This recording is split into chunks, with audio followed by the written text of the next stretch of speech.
don't they teach scientists how to not get stuck in that kind of thinking? Isn't science based on the idea of challenging the status quo and letting the data prove what the answer is, or what the truth is, or what we're seeing?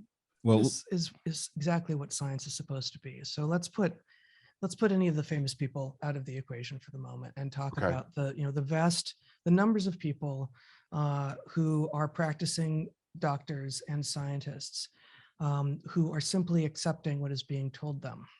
There is one solution to a problem, and that is the only solution you are allowed. And if you don't accept that solution, then we won't treat you with any of the other things with which actually we have very much available to treat you.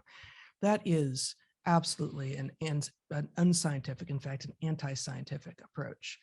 And part of what we came to understand, really starting in college, but certainly, through grad school and as professors, wherein we had some excellent professors and we had a ton of extraordinary students. And our students were not elite students by and large. These were students who, had these were many of our students were on Pell Grants. They had taken many years off. They already had families raised. They were veterans. This was an actually diverse group of students, and they were extraordinary thinkers.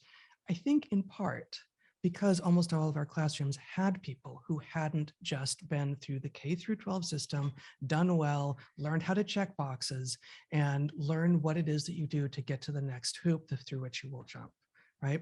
And those students, our classrooms were filled with people who were eager for challenge, to be told when they were wrong, to be told when we were wrong, right? To have Right. us come back to them. And it was appalling how rare it was clear that was, not just in their other classrooms, but among faculty, certainly more widely than the particular school at which we were teaching. And, is it easier to teach from a textbook as if science is linear, the facts are known, we're just discovering little things now that add to what we already know? Yeah, that's easier. Is it the way that we're going to actually advance the ball and help people and make progress? No, it's not, and it's anti-scientific.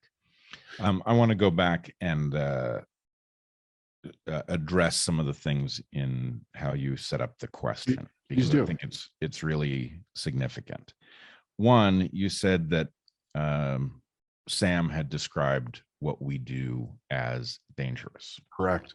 There's no argument about this. It's dangerous.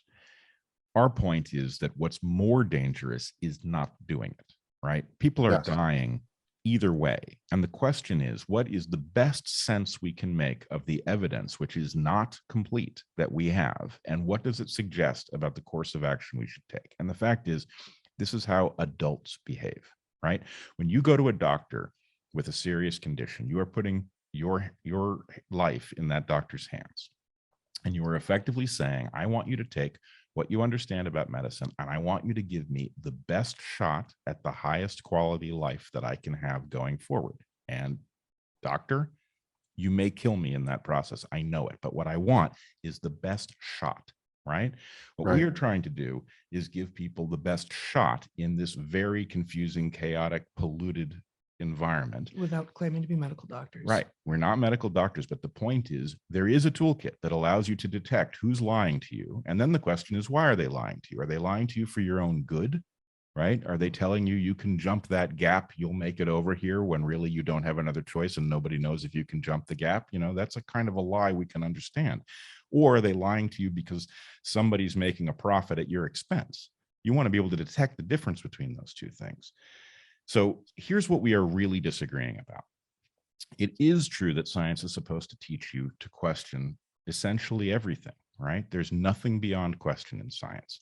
Sometimes it's not profitable because things are so well settled, but when things are not perfectly well settled, it is often profitable to push back on things that most people accept, even. And that is a celebrated idea in the scientific community, yes? It's supposed to be. It's supposed to be. Okay.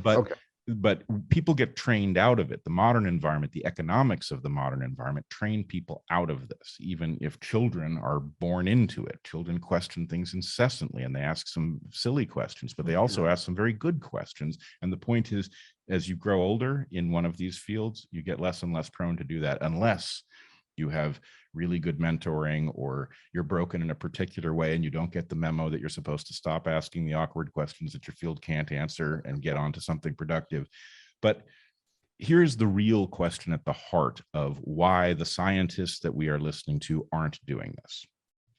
There's a time for it, and there's a time not to do it. And this is actually true, right? Imagine that we are at war with a great evil. Nazis, for example, right? Imagine you are on the battlefield and you're fighting Nazis, and somebody in your platoon is obsessed with lichen, right? And they keep wandering out into the battlefield, finding the most amazing lichen, really new to science, interesting stuff, right? Aren't scientists supposed to find new, interesting stuff? Well, but that son of a bitch needs to stop doing that, because he's putting the platoon in danger, right? And so the point is, enough with the lichen, Bob. Enough with the lichen, Bob. Or, look, either you're going to get us killed, or we're going to have to do something about you and your fascination with lichen, because this isn't the moment, right? So the question, really, the thing that divides us is this that moment where we are supposed to put our toolkit aside and not deploy it because the public health authorities basically know what they're doing, and if we follow their advice, we will all be collectively better off, and if we don't follow their advice, we will fall into all of these game theoretic traps, collective action problems, where we all need to do something like get vaccinated, and those who talk about, hey, these vaccines aren't quite as safe as we've been led to imagine, are going to cause lots of people not to do it, and maybe the pandemic continues because of that. That's the picture that we are having painted for us.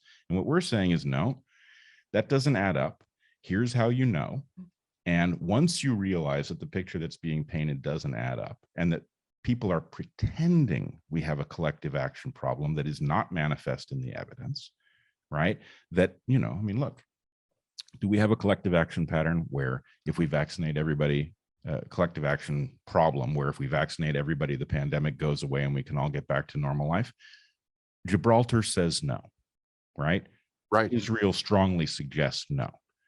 And the point is, you have to notice that. And you have to say, well, okay, if Gibraltar and Israel are suggesting something, and just to be clear, if the countries that are most highly vaccinated and that did so with the greatest rapidity, which would be necessary, which everyone agrees would have been necessary with effective non-leaky vaccines to fix this, if even those countries with the most highly vaccinated, most rapidly vaccinated populations actually have growing caseloads of COVID, then this won't solve the problem we are being told it will solve.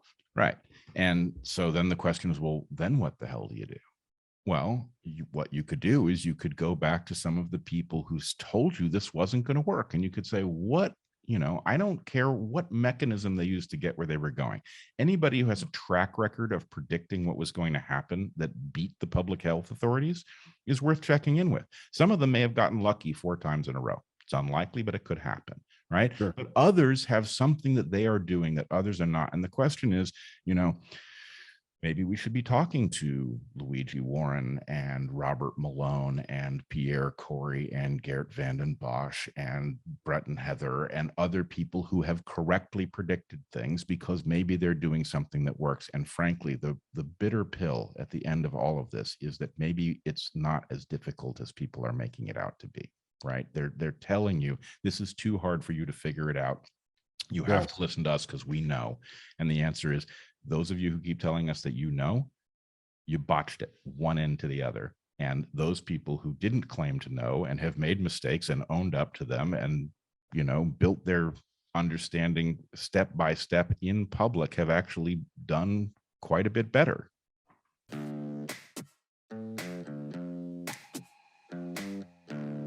Thanks for listening to the Successful Mind podcast. And if you like what you heard and you want to know more, go to davidnagel.com/free stuff.